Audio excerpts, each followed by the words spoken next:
Nakulao na sila yun. Tabaw na no?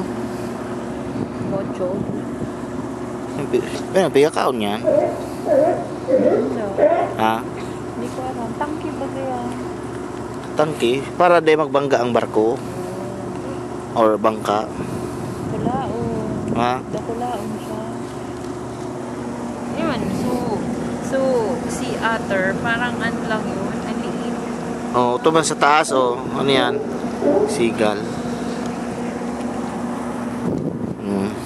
Hay na. Ito, sa Iran. Madigdi kami po dahil ito ang sikat dito sa Monterey na fish market. Yan. So, pwede kang bumili ng live crabs tsaka fish na patay na. So, we're gonna check it out.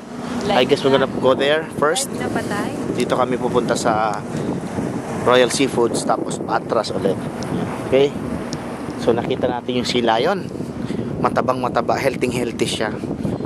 Marami siyang nakakain na fish. 'Di ba? Buti dito, no? Marami pang nakakain yung mga animal. Sa atin wala na. Kawawa naman.